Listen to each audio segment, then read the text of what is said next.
Welcome. The headlines tonight. A wake-up call from climate scientists. Human activity is almost certainly to blame for global warming. Scientists are now as certain that climate change is happening and is caused by human activity as they are that smoking causes cancer. A new study shows how emigration affects the country, as almost half of those leaving give up full-time jobs here. New details emerge of the shopping centre siege in Kenya, where 3 days of mourning are drawing to a close. And a change of gear for cycling's governing body, as its Irish president is unseated.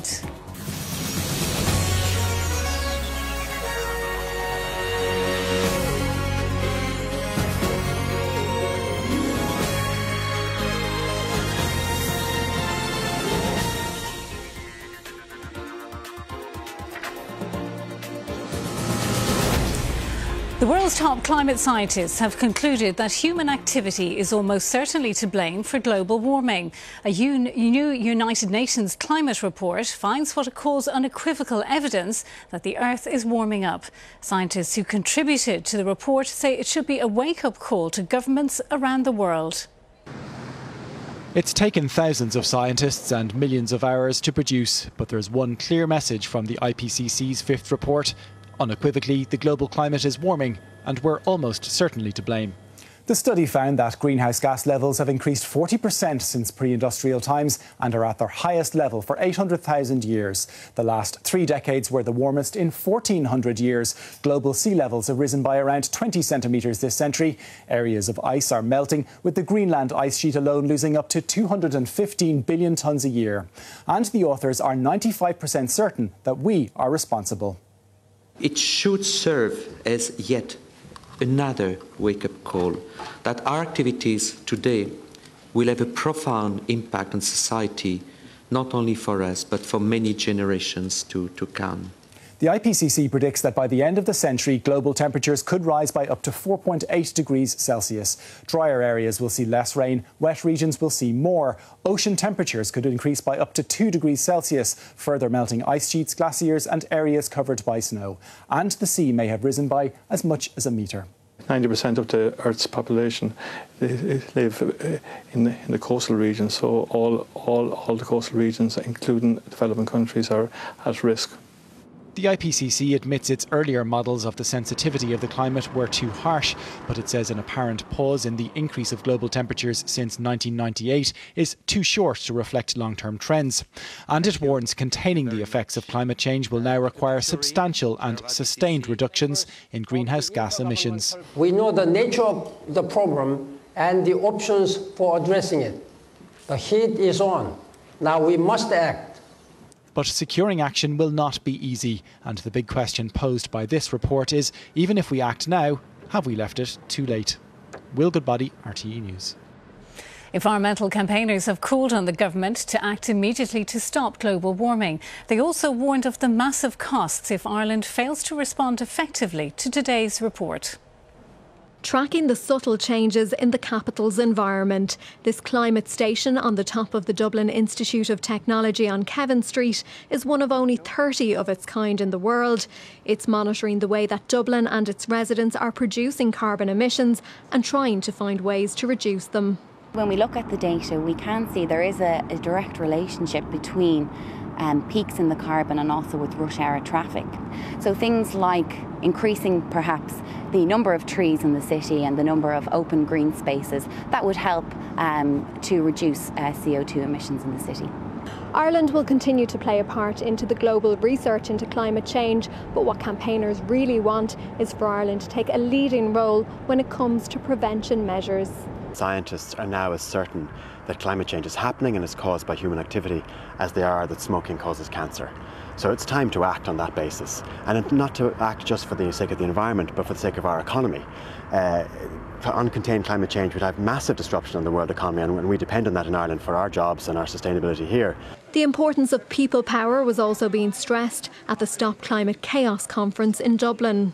Simple things like our way we travel, the way we eat, the way we heat our homes, all of these things have a collective carbon footprint, and we need to find new ways of doing that are low carbon. and inaction could come with a serious cost. We know that every individual insurance claims can be very high, and that, for example, an event which might submerge parts of Dublin to 2 metres would be, you'd be looking at about €1 billion in insurance claims. So the cost of doing nothing in Ireland could be very considerable. All eyes will now be on how policymakers here and internationally respond to these calls. Samantha Library, RTE News, Dublin. And Will Goodbody joins me now. Will, how reliable are the findings of this report? Well, Kate, since 2007, when the last IPCC report was published, teams of over 1,000 scientists, 200 authors, 50 editors have been working on this new report. Over 9,000 individual scientific papers have gone into the making of this piece of research. And in 2007, the IPCC was quite stung by some serious criticism of that report at that time, because some serious errors and flaws were found in it. Since then, it's tightened up on its procedures. It's brought in new scientists, new modelling techniques, etc. And they say they're as certain as they possibly can be at this stage that their findings are robust and reliable. However, there are still many people around the world who are sceptical about climate change, and particularly about human involvement in that. And there are aspects of this report which are quite non-committal in places. So I think we can expect, certainly over the next few weeks and months, that there will be a fairly rigorous analysis done by certain individuals of this report to test its reliability. What are they going to do with all this information? Well, the United Nations Secretary General Ban Ki-moon, as you saw in my report earlier, has basically called for action on this. He says that he's going to bring together people in September of next year, government leaders around the world, to look at coming up with some kind of plan to be implemented in 2015, which would set a mandatory set of procedures to deal with this issue once and for all. Much will depend, I suppose, on the attitude of those governments and whether or not they embrace this issue this time round. They've been found wanting in the past, so there's a question mark over that. Tonight, the US Secretary of State, John Kerry, said that there needs to be a wake-up call. So I think we can expect a serious bit of work on this from now on. Will, thank you. Now, a new study has found that almost half of those emigrating have been in full-time jobs. The year-long study, carried out by researchers at University College Cork, also found that almost 2/3 of emigrants hold a third-level qualification. Qualified professionals, many with good jobs, are coming to events like these, seeking to move abroad, according to new findings by UCC, who are warning of a so-called brain drain, with emigration levels now 4 times higher than 7 years ago. At this Working Abroad Expo in Dublin today, thousands were seeking fresh starts from Canada to Australia. I lost my job at ESB, so have to go further afield. I work in healthcare, is going to be my area, and the HSE obviously have an embargo on recruitment, so it's going to be really hard to get a job. Are you working yourself at the moment? Yeah, working Dunn Stores. So I've been working there the last 4 years. Happy enough, but you know, just to try something new as well. A year-long study on immigration by University College Cork found 62% of those leaving have third-level education. Many have jobs. 1 in 4 rural households are affected. Many of them actually have jobs here, but they're seeing those jobs as being jobs without prospects and without the same kind of opportunities they would have to build a decent career somewhere else. The amount of skilled people choosing to leave, a concern, said the Taoiseach, with job creation remaining government's priority. I think there are signs of confidence beginning to return to the economy in a situation where we're now creating 3,000 jobs a month, where this week alone 1,000 new jobs were announced as being real jobs. Most of the agencies working at this event say those coming to their stalls seeking work are highly qualified but simply can't find the opportunities in Ireland. They also say many are in employment and seeking opportunities overseas. But they say, interestingly, a lot of those particular people do return after a couple of years. The IEC working holiday visa, that gives people the opportunity to move to Canada for a 2-year period. And a lot of them will start their period thinking they're coming back immediately, and then they'll assess it after a while. Some of them will change their minds, but a lot of them will realise home is where their heart is.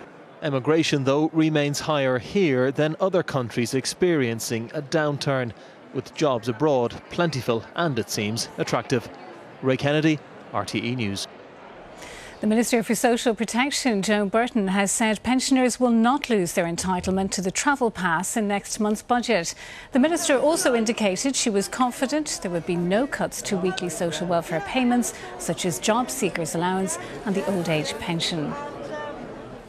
Former Presidents Mary McAleese and Mary Robinson were paid pensions of over €270,000 between them last year, according to the Department of Finance figures published tonight.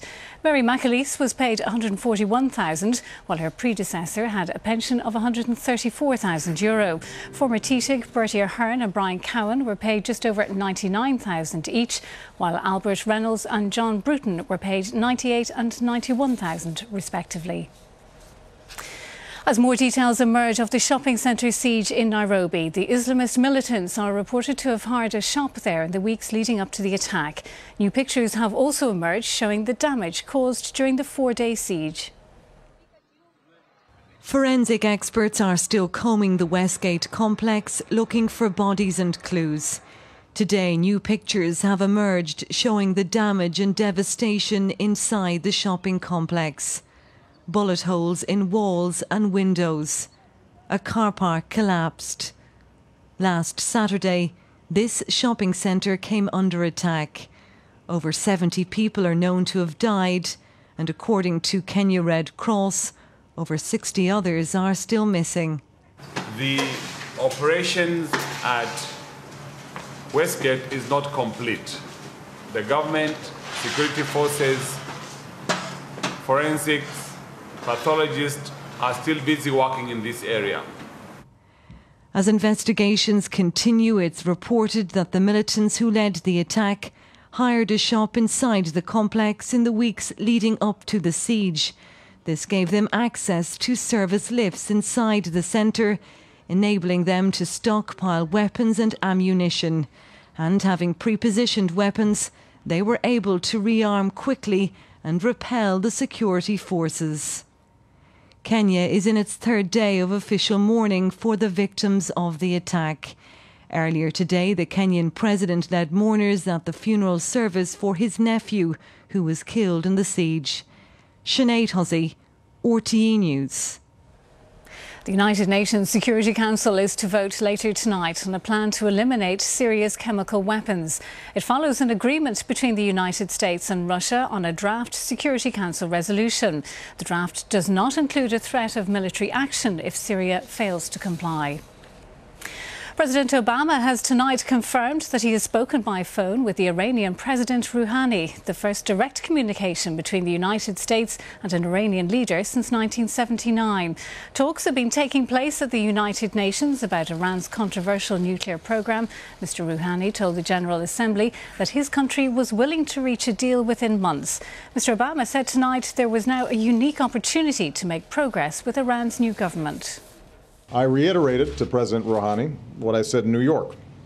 While there will surely be important obstacles to moving forward, and success is by no means guaranteed, I believe we can reach a comprehensive solution. And then we take a break. Still to come on tonight's 9 o'clock news. Footage posted on YouTube leads to the conviction of 3 men for dangerous driving. And Clare and Cork prepared to do battle again for the Liam McCarthy Cup.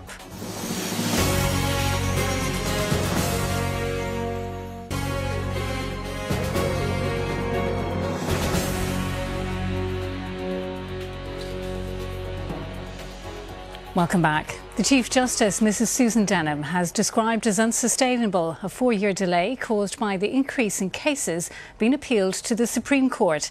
She said a failure to address the backlog may be damaging to Irish society and the economy. The Chief Justice, Mrs. Denham, was speaking to court staff in Limerick about reform in our courts system. She said the Irish Supreme Court is one of the busiest in the world, dealing with both constitutional appeals of national importance and cases of importance to individuals. Last year, 605 new cases were appealed, an increase of 21%, which she described as causing a backlog of real magnitude and a wait of over 4 years, which may be damaging to Irish society and the economy. The personal and business cost of not providing a solution to the structural problem in our court system is significant. The current level of delay in the Supreme Court is unsustainable for individuals and businesses seeking to pursue their constitutional right of appeal. While she was not advocating how people vote in next Friday's referendum, it was, she said, an invitation to citizens to reimagine the constitutional framework of our courts system to enable the superior courts to work better to guarantee access to justice for all. The Irish people have lives to lead. The court system should facilitate them and the common good by dealing with their cases in a speedy fashion. An efficient court system makes a difference to all their lives. Others do not believe a new Court of Appeal is necessary. A Court of Appeal is going to be expensive. It's going to add another layer of courts to an already complex system.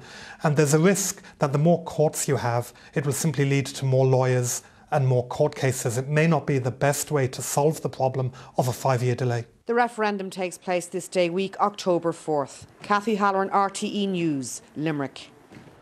Electricity is to increase its electricity prices by 3.5% from the 1st of November. It means an average monthly increase of €3.25 for customers on standard tariffs. The company blamed rising costs. 3 men have pleaded guilty to dangerous driving after they drove articulated lorries 3 abreast on a stretch of road between Tralee and Limerick last year. The incident came to the attention of Gardaí when the pictures were posted to YouTube. The men had been attempting to raise money for charity. This was the scene on the main Tralee to Limerick road on October 14th last year. Driving 3 abreast with one truck in the hard shoulder, another in the oncoming lane, 3 drivers in a misguided fundraising effort. The 3 later stopped on the Castle Island bypass, leading to a minor collision between 2 cars. Oh, Jesus Christ. Judge James O'Connor of the Tralee District Court described it as outlandish and scandalous, and among the worst he had ever experienced.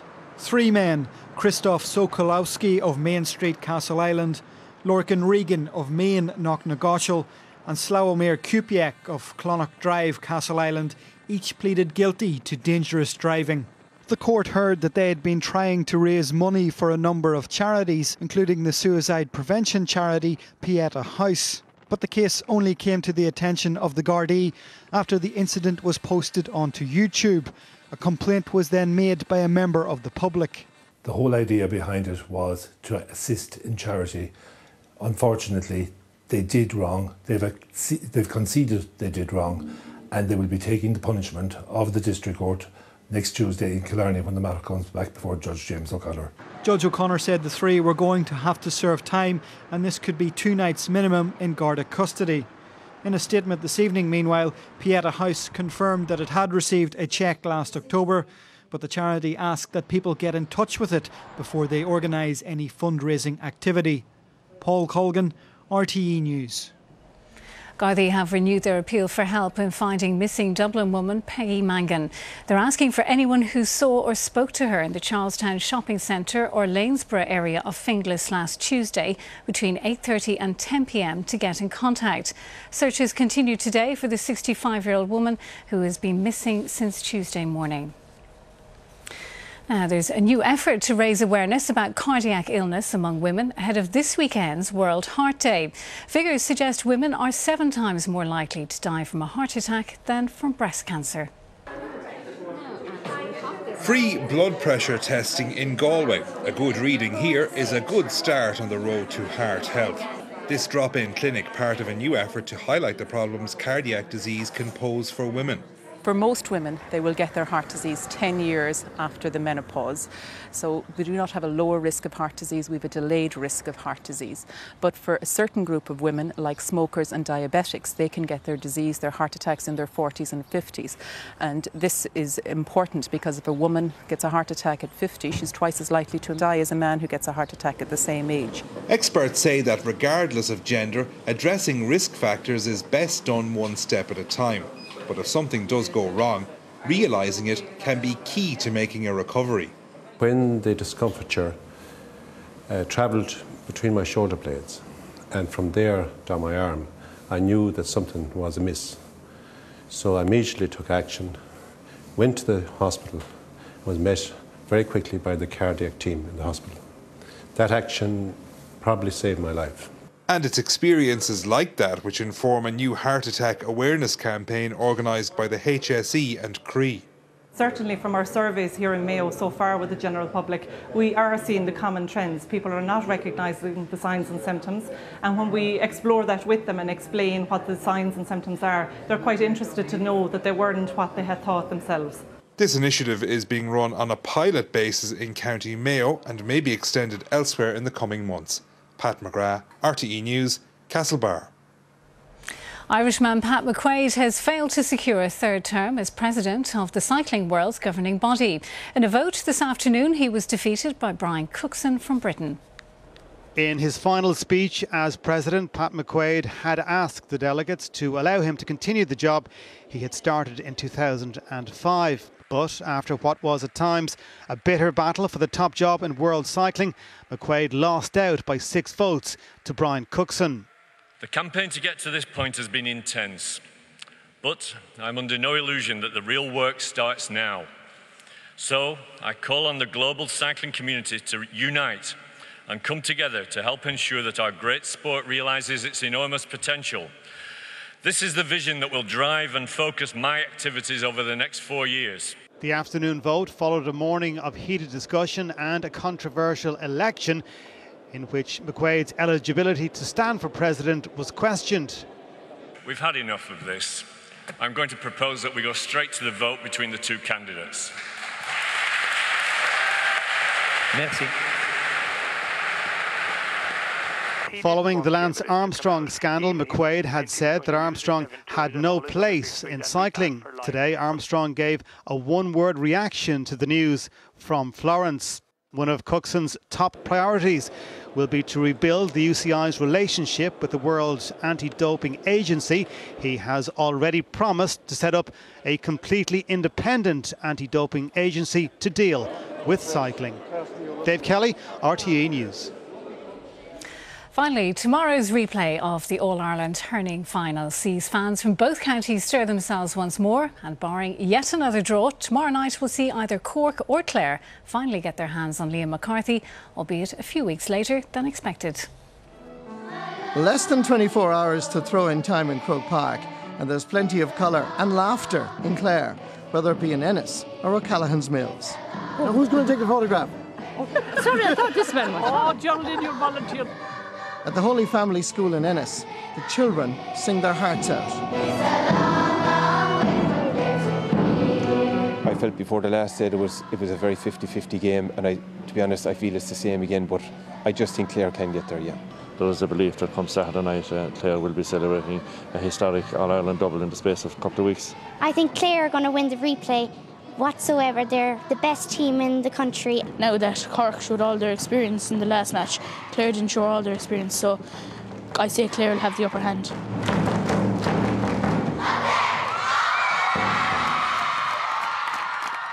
Middleton CBS have produced many stars, including Declan Kelly, the very first freestyle hurling champion in Ireland.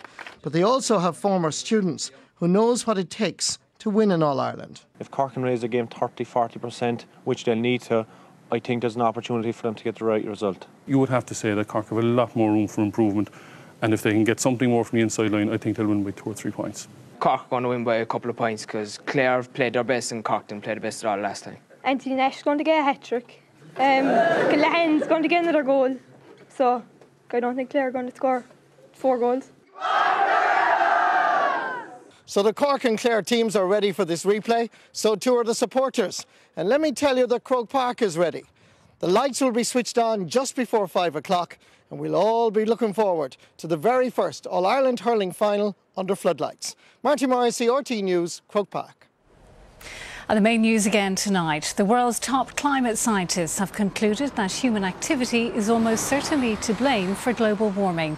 A United Nations report also finds what it calls unequivocal evidence that the Earth is warming up. Well, that's Friday's 9 o'clock news. News on 2 is on at 5 to 11. But for now, from all the team, goodbye.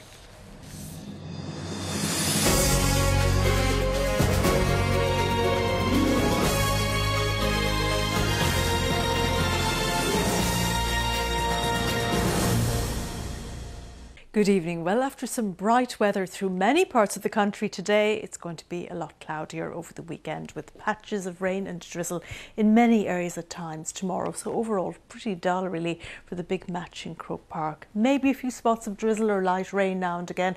Nothing very much, and hopefully will escape entirely. In any case, it should improve for the ladies' match in Croke Park on Sunday, with brighter weather pushing in there from the north and east, the rain and drizzle retreating to the south and the west of the country.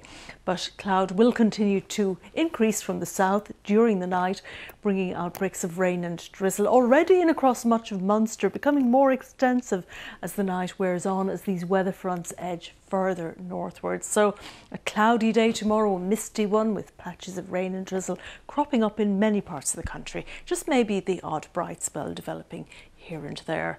And on Sunday it will improve, with the rain and drizzle probably retreating gradually to the west and south, and eventually maybe clearing up in the west also later on in the day. And all the while throughout the weekend, very mild, humid southeast to east airflow over the country. That'll freshen a bit in the early days of next week, and we'll see these weather fronts making headway in across Ireland. So rain will be more widespread and will be even heavy at times.